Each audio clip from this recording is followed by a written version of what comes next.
Let's talk about elections, let's talk about democracies, let's talk about politics. Donald Trump has still not accepted the outcome of the 2020 US presidential election. Now, there's also been coups and more coups within coups in Africa. It's difficult to keep up sometimes, isn't it? Well, experts say democracies around the world are now at risk. And this is being discussed at a global summit down in Cape Town. It's the Association of World Election Bodies holding its 5th General Assembly, aren't they, Ayesha Ismail? Let's come down to you, where we understand our own former President, Thabo Mbeki, expected to make an address today. What are we expecting? Good morning. Good morning. So this gathering took place yesterday, and of course we saw the chairmanship of this world body being handed over from India to South Africa, and this is the first time that this world body is gathering on African soil. But I'm now joined by the IEC Commissioner, Dr. Nomsa Masuku. Welcome to our program. You were sitting here yesterday listening to the deliberations. What is the main function of the Aweb?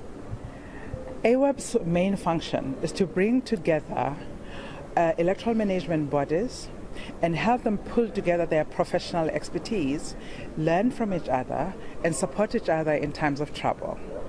It is a very lonely job, election management, so we form very strong networks among election management bodies across the countries so that we can exercise what we call positive peer pressure on each other, so that we can make our practice much better. We can improve it over time, and when times are difficult, we can deploy each other either physically or virtually or whatever is necessary in order to help each one of us perform within the confines of the laws in their given jurisdiction.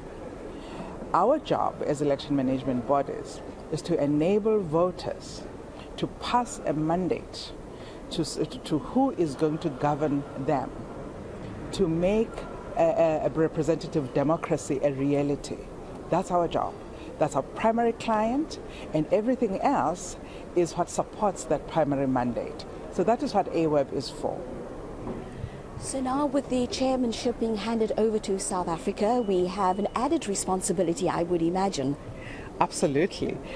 It is exciting times, I think, for us in South Africa, because we take the chairpersonship of Aweb during a very interesting time in the world. The geopolitics has changed. We are seeing certain things happen in the world that no longer make it easy to take things for granted. The world is changing, and sometimes in ways that are making us very uncomfortable. And it is just at that time that the Electoral Commission of South Africa takes the place. There's something about South Africa where we seem always to be called to box above our weight. And I think this is an opportunity for us to do that. Just before you go, we are getting ready for our elections in 2024. How ready are we? We are as ready as can be expected. So there are certain things that we can do, but remember that this time we have an electoral act that has been deemed to be defective in a way that has been pointed out by the Constitutional Court. And the directive of the court is that must be cured before we run the 2024 elections. That curing will have an impact on our processes, on our systems. So whatever it is that happens, we are grateful each time that there is movement. This process has to come to an end, whatever end that might look like. So we are as ready as we are. We are priming ourselves. But remember, our processes have to be tested.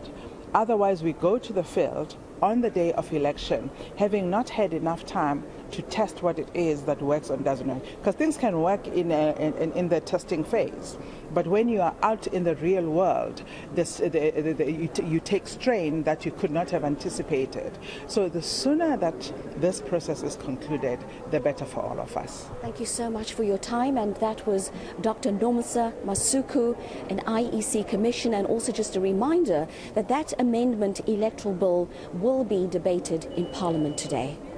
And Ayesha, thank you very much indeed. I'm sure we'll check in with you numerous times throughout the day as we expect to hear from the former president, Thabo Mbeki, who's expected to make an address as well.